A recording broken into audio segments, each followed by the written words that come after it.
Ok, hermanos, seguimos con el estudio. No sé si se los pusieron inmediatamente o de pasado otro día, pero seguimos con el estudio de las armas de guerra. Estamos hablando acerca de las armas de guerra, ya hablamos acerca de la oración, ya hablamos acerca del ayuno y tenemos otra arma bien poderosa. Yo creo que es la arma más poderosa que nosotros tenemos, pienso yo, ¿verdad? Y es el nombre de Jesús. Así es. ¿Cuántas veces lo hemos dicho, verdad? El nombre de Jesús tiene poder. Así es, el nombre de Jesús tiene poder. El nombre de Dios es lo que da sentido y poder a todo lo que hagamos. A diferencia del concepto occidental en el cual el nombre de algo sirve para diferenciarlo del resto, en la concepción hebrea el nombre forma algo esencial.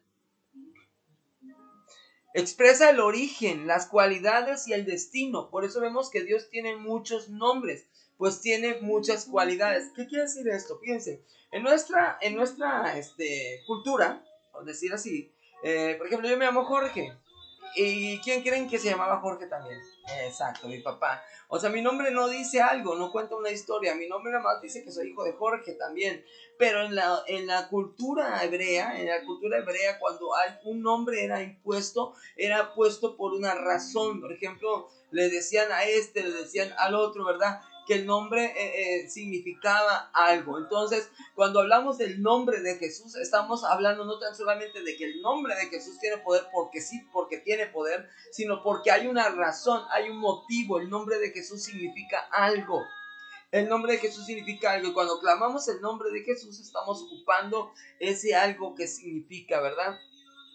Desde el principio se manifestó como el yo soy en Éxodo 3, del 13 al 15, ¿verdad? Donde le dice a Moisés, yo soy el gran yo soy. El nombre de Jehová es la combinación de las consonantes Y, A, W, W, Y, A, H, W, E, I. Y las vocales de Adonai, el cual fue hecho por traductores del siglo XV particularmente. Así vemos el nombre divino compuesto para expresar las múltiples facetas de su pacto. Por ejemplo, en Génesis 1:1, Elohim, que significa colectivo, el Shaddai o todo suficiente, Génesis 17:1, el Yon, altísimo, que significa altísimo, Hashem, que significa el nombre, Tesur, roca fuerte, y Nisi, estandarte, en fin, son varios nombres.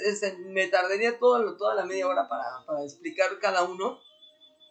Pero lo importante del nombre es el significado de lo que el nombre trae en sí. ¿Me explico? Cuando utilizamos el nombre de Jesús tenemos que entender qué es lo que significa el nombre de Jesús. A través de estos nombres declaramos el pacto de nuestro Dios. Sin embargo, a causa de la redención, el poder del Señor se manifiesta en el nombre de Jesús, pues no hay otro nombre bajo el cielo en el que podamos ser salvos, solamente en el nombre de Jesús. Jesús es la traducción de Yeshua, ¿verdad? Que significa Jehová Salvador. Entonces, cuando estamos diciendo el nombre de Jesús, estamos declarando salvación. Así que usar el nombre de Jesús es exactamente el nombre del gran yo soy en su función salvadora, la cual confirma la vigencia de todo pacto. Todo lo que el Padre reciba lo hará exclusivamente en el nombre de su Hijo, y ese nombre sobre todo se somete. Colosenses 1:16 al 17. Colosenses 1. Filipenses, Colosenses 1, 16 y 17. Dice, porque en él fueron creadas todas las cosas, las que hay en los cielos y las que hay en la tierra, visibles e invisibles, sean tronos, sean dominios, sean principados, sean potestades, todo fue creado por medio de él y para él. Y él es antes de todas las cosas, y todas las cosas en él subsisten. Entonces, el nombre de Jesús es completamente...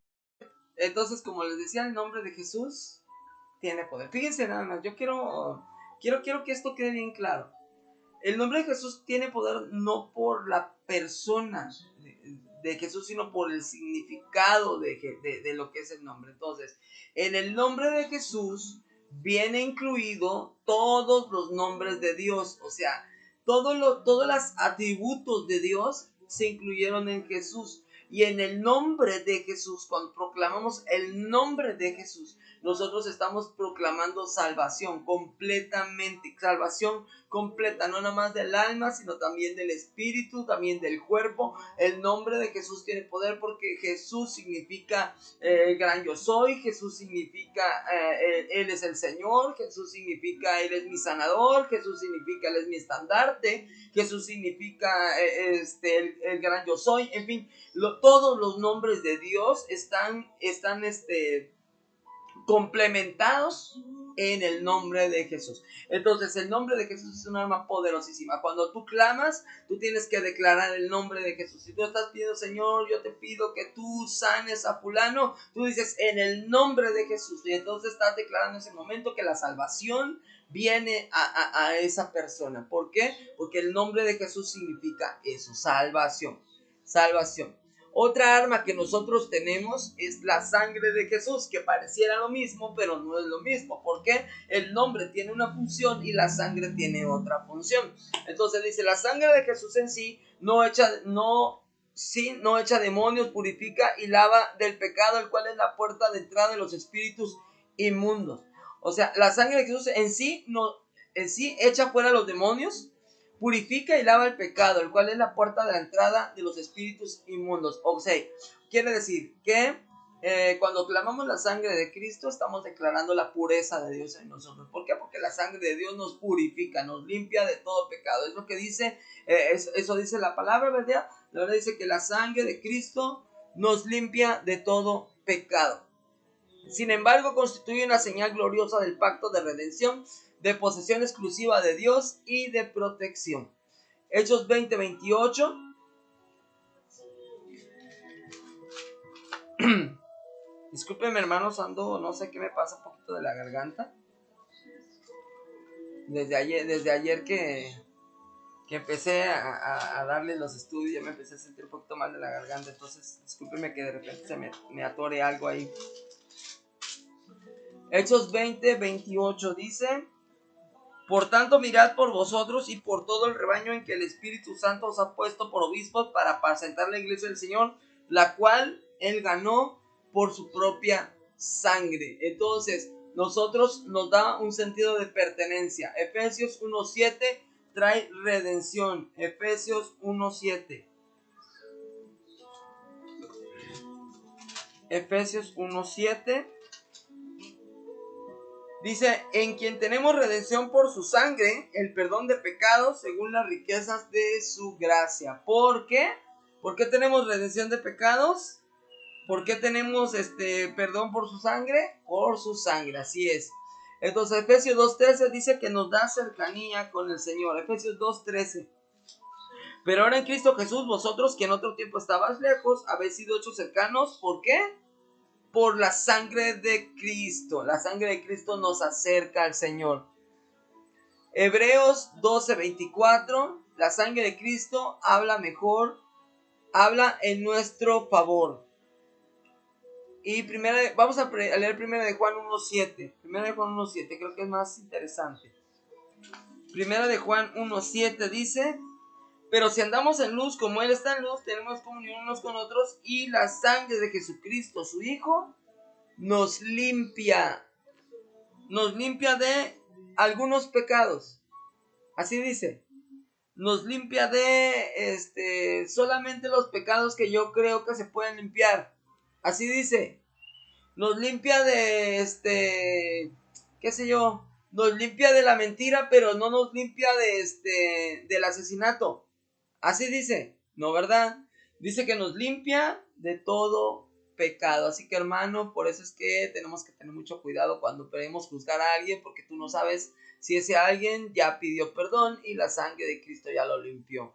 La sangre de Jesucristo nos limpia de todo pecado. Y Éxodo 12, de 7 al 28, pues esa es la historia del pueblo de Israel cuando ellos estaban allá en Egipto atrapados. Estaban siendo prisioneros y de repente Moisés los llegó a liberar, ¿verdad? ¿Se acuerdan de la historia, verdad? De Moisés. ¿Qué fue lo que hicieron en la última plaga?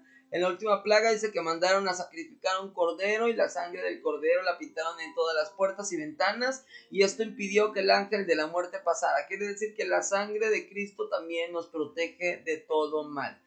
Ok, entonces llevamos 3 armas, ¿verdad? Llevamos la oración, llevamos el ayuno, llevamos el nombre de Jesús y acabamos de ver en este momento la sangre de Jesús. Eso vamos con 4 armas, perdón, vamos con la 5ª arma. ¿Cuál es la 5ª arma? ¿Cuál creen que sea otra arma poderosa? ¿Cuál arma nos falta aquí? ¿Cuál arma nos falta aquí? Casi los estoy escuchando porque mis hermanos, yo sé que ustedes son gente bien conocedora, ¿verdad? Y lo que les estoy diciendo ya se lo saben, pero pues es necesario a veces escucharlo de nuevo. Entonces, ¿qué es la otra arma que nosotros tenemos? Exactamente. Esto. La palabra de Dios. La Biblia. Nuestra palabra, nuestra Biblia. Cada vez que Satanás quería confundir a Jesús, él respondía con las escrituras declarando en fe. Eso lo podemos ver en Mateo 4 del 1 al 11, cuando Jesús es llevado al desierto y es tentado por el diablo. La manera de tentar el diablo a Jesús no fue con mujeres, no fue con hombres, no fue con dinero. No, él sabía cómo tentarlo y lo tentó a través de la palabra. El diablo utilizaba la palabra y entonces Jesucristo también utilizaba la palabra para repeler al enemigo.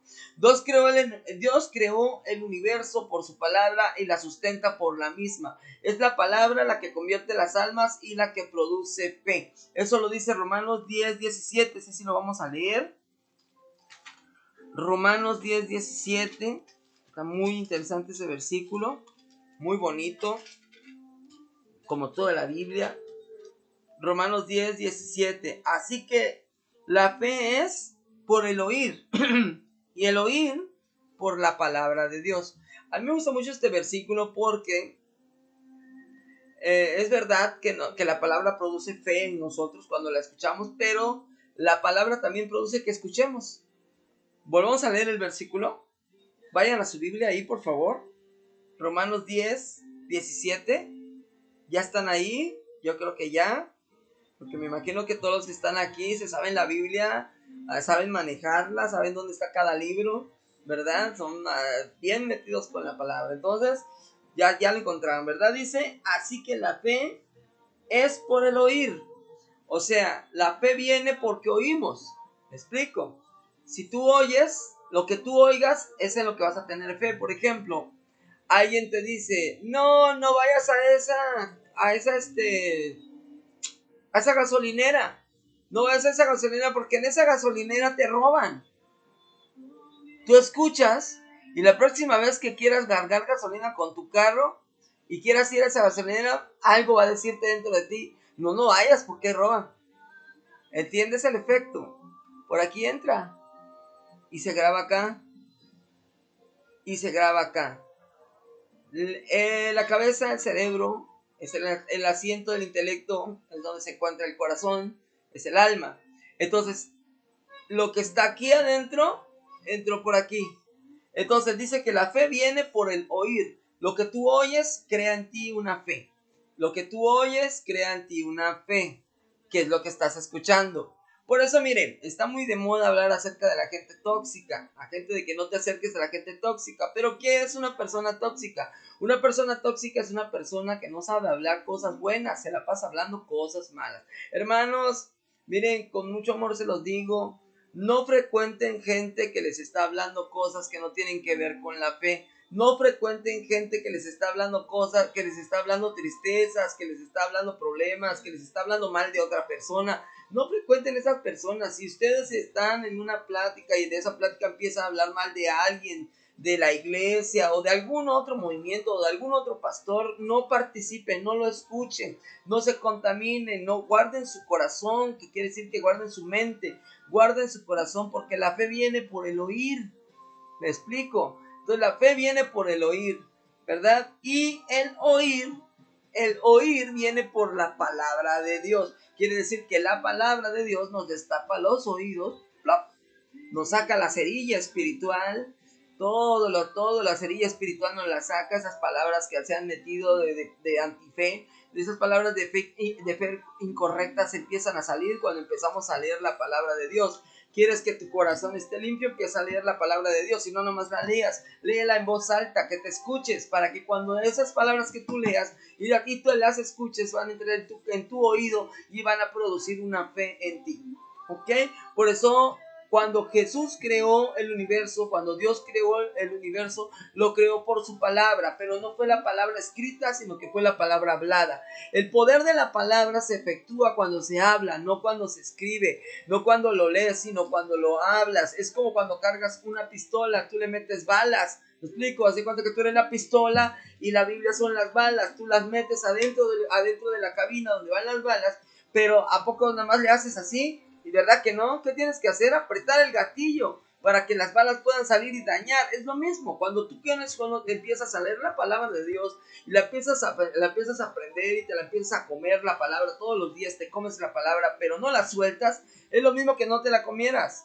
Es lo mismo, está nada más ahí, pero no la sueltas. Entonces el poder de la palabra se aplica cuando tú la declaras. Cuando tú hablas la palabra, esa palabra produce una semilla y esa palabra produce vida y esa palabra produce un acto, produce una acción. Cuando tú la declaras, cuando tú la hablas, cuando tú dices, por la fe mi casa será salva, por la fe mis hijos son salvos, porque escrito está, cree en el Señor Jesucristo y serás salvo tú y tu casa. Cuando tú dices, por las llagas de Jesús yo he sido sanado, es porque estás diciendo, en Isaías lo está diciendo, que por sus llagas yo he sido curado. Cuando tú declaras que todas las cosas nos ayudan para bien y tú estás hablando, cuando tú lo sueltas, entonces tu espíritu lo puede escuchar, porque tú lo escuchas y tu espíritu se alimenta y dice, sí es cierto, todas las cosas nos ayudan para bien a los que amamos a Dios. Pero ¿qué es lo que estás haciendo? Estás declarando la palabra. Hemos vencido al enemigo por la palabra de nuestro testimonio, es decir, confesando lo que él dijo, lo que yo era y tenía,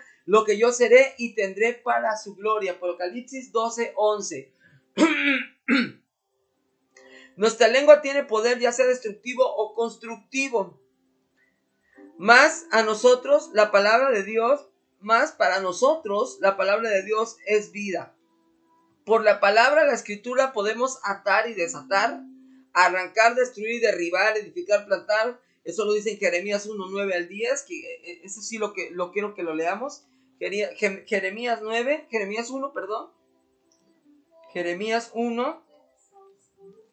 Aquí estamos en Jeremías 1:9 y 10, que dice: y extendió Jehová su mano y tocó mi boca y me dijo Jehová, he aquí he puesto mis palabras en tu boca. Mira que te he puesto en este día sobre naciones y sobre reinos, para arrancar y para destruir, para arruinar y para derribar, para edificar y para plantar. ¿Por qué no le dijo que he puesto mi poder en tus manos? ¿Por qué no le dijo eso? No, le dijo, he puesto mi palabra en tu boca. Tocó sus labios y dijo, he puesto mis palabras en tu boca. ¿Para qué le puso sus palabras en la boca? ¿Para que se quedaran ahí?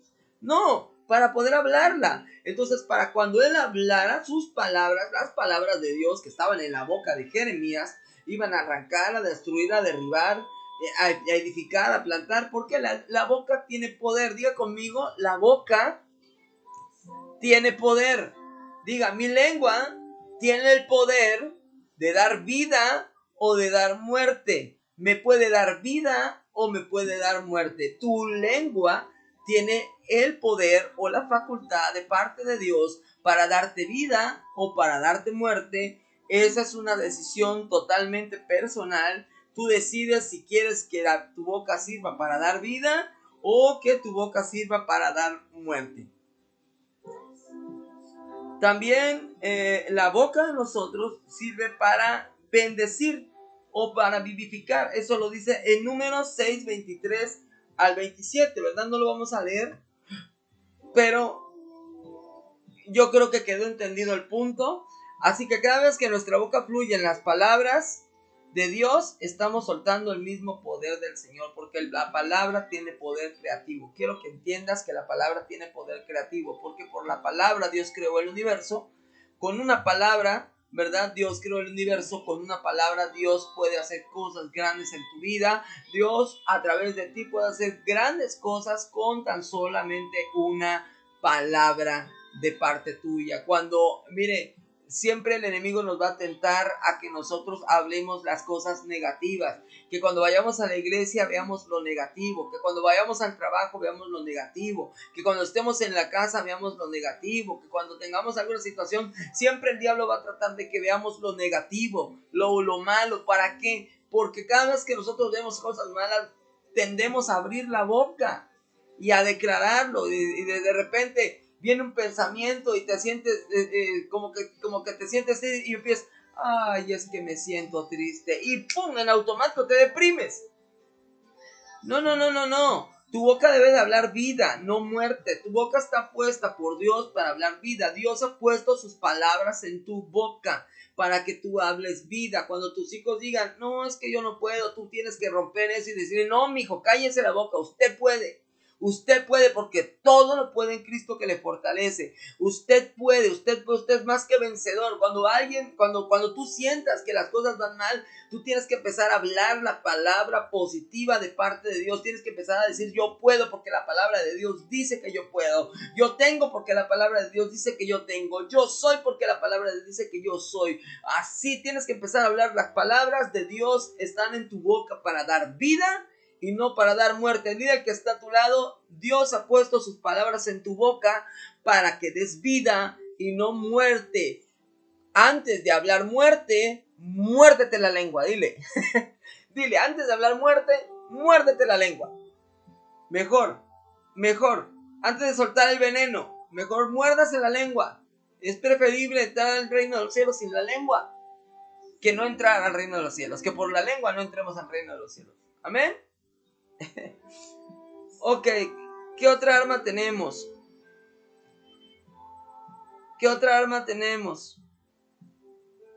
¿Qué nos falta? ¿Qué creen que nos falta aquí? Así es, la armadura de Dios.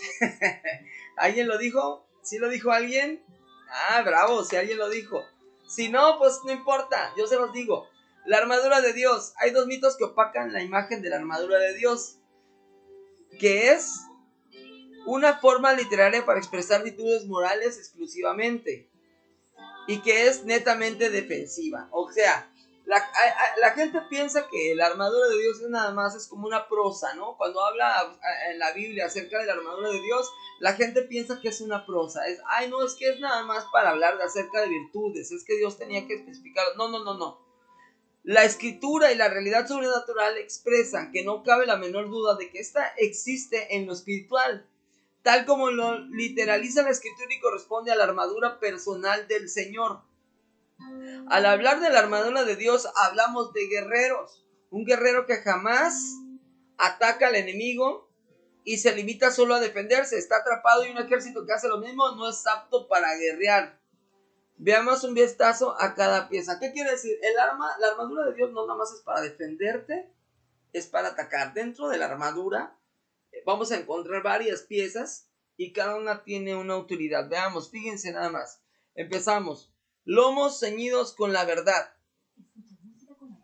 ¿Dónde está especificado? La armadura de Dios, si no me equivoco, está en Efesios. ¿O no? ¿O estoy mal? Entonces estamos que la armadura está en Efesios 6:10. Dice, por lo demás, hermanos míos, fortaleceos en el Señor y en el poder de su fuerza, vestidos de toda la armadura de Dios para que puedas estar firme contra las acechanzas del diablo. Porque no tenemos lucha contra carne ni sangre, sino contra principados, contra potestades, contra los gobernadores de las tinieblas de este siglo y contra huestes espirituales de maldad en las regiones celestes. Dice, por tanto, tomad toda la armadura de Dios para que podáis resistir en el día malo, y habiendo acabado todo, estad firmes. Y ahí empieza a describir la armadura de Dios, y vamos a empezar nosotros a ver la armadura de Dios. ¿Cuál es la primera que sale ahí? Dice, ceñidos vuestros lomos con la verdad. Físicamente se refiere a la cintura. Exactamente, no. Muchas veces pensamos que los lomos es aquí, pero no. Cuando los hebreos se referían a los lomos, se referían a la cintura. ¿Por qué? Porque dice ceñirse. Y tú no te ciñes los hombros, ¿verdad? Te ciñes la cintura, o sea, te la aprietas. O sea, quiere decir, físicamente se refiere a la cintura y la parte la parte genital. Corresponde al principio de reproducción y tal como expresa la fidelidad a Cristo y a su palabra, reproduciéndonos en cada acción que hagamos. Quiere decir, nosotros tenemos que ceñirnos con la verdad, tenemos que ser gente productiva, gente que está produciendo en el reino. La coraza de justicia cubre el pecho, donde está el órgano vital, que es el corazón. Aunque la Biblia dice que el asiento del intelecto se encuentra en el corazón, el asiento del intelecto obviamente se refiere a nuestra mente, ¿verdad? El corazón se encuentra aquí, pero para efectos de un asunto espiritual, lo especifica como el pecho. Entonces dice, guarda tu corazón. Con la coraza de justicia el creyente cubre su corazón con la justicia, que santifica y da poder para refutar las acciones del enemigo. Dice luego, pies calzados los pies con el apresto del evangelio de la paz. Esta expresión nos identifica con la disposición de batallar y evangelizar como parte intrínseca de la proclamación del reino. Esta pieza cubre mi andar diario. O sea, cuando nosotros estamos tomando la armadura, estamos tomando la coraza de justicia, nos ceñimos los lomos con la verdad, estamos haciendo acciones. Estamos hablando de hacer acciones, estamos hablando de que Dios está protegiendo cada parte de nuestro cuerpo y de nuestro ser. El escudo de la fe cubre todo el cuerpo y protege de los dardos del maligno. Su constitución es la fe, la plena confianza en las promesas de Dios. Yelmo de la salvación. Naturalmente protege la cabeza, donde las heridas son mortales. Esta pieza defiende la mente de las dudas sobre mi aceptación para Cristo y ante el Padre. La espada del Espíritu es la palabra de Dios. La forma en la cual el Espíritu Santo adquiere nuestra vida plenitud es a través de la palabra, y es el mismo Espíritu Santo el que da eficacia a la espada. Ok, entonces al principio hablamos de que esta corresponde a la armadura de Yahweh, así que veamos los lomos. Vamos a leer primero los lomos. Está en Isaías 11:5. ¿A qué se refiere? Porque esta es la armadura de Dios. Recuerden que nos vamos a vestir la armadura de Dios. Es de Dios, no es mía. Es de Dios. Lomos 11:5 dice: y será la justicia cinto de sus lomos, y la fidelidad ceñidor de su cintura. Tremendo, ¿verdad? Vamos a leer Isaías 59:17, que se refiere a la coraza. Isaías 59:17. Estoy tratando de medir rápido, eso me va a dar los otros 30 minutos. 59:17. Pues de justicia se vistió como de una coraza, con yelmo de salvación en su cabeza, tomó ropas de venganza por vestidura, y se cubrió del celo como de manto. Y vamos a leer también Isaías 52:17. Isaías 52:17, que se refiere al calzado. 52:17. A ver, no, ya me equivoqué. Isaías 52:17. No hay 17. Wow, me equivoqué aquí.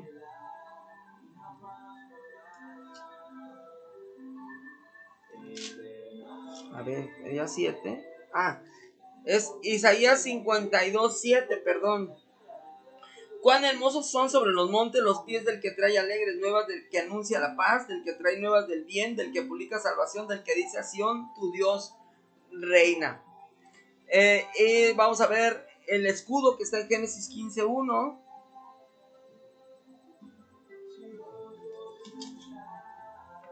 Después de estas cosas vino la palabra de Jehová a Abraham en visión diciendo: no temas, Abraham, yo soy tu escudo y tu galardón será sobremanera grande. Y el yelmo que está en Isaías 59, regresemos a Isaías 59:17. Dice: pues de justicia se vistió, ese ya lo habíamos leído, ¿verdad? Con yelmo de salvación en su cabeza. Y la espada está en 2 de Tesalonicenses 2:8. Espada. 2 de Tesalonicenses 2:8. Filipenses, Colosenses y Tesalonicenses. Segunda de Tesalonicenses 2:18, 2:8, perdón, que dice: y entonces se manifestará aquel inicuo a quien el Señor matará con el espíritu de su boca y destruirá con el resplandor de su venida. Se refiere a la palabra. Probablemente Pablo se inspiró en la armadura de las terribles legiones romanas, pero tomó el significado del antiguo pacto, trayéndonos luz y revelación sobre lo que sucede cuando invocamos en el poder del Espíritu Santo la armadura de Dios. Si aceptamos el hecho de esta, realmente también tendremos que aceptar la existencia en lo espiritual de flechas, arcos, arietes, etcétera, etcétera, etcétera. Ok, voy a parar tantito para poder continuar con este tema de las armas. Estamos entrando a lo más interesante. Vamos a empezar a hablar acerca de las otras armas que existen, ¿verdad? Que también están, hermanos.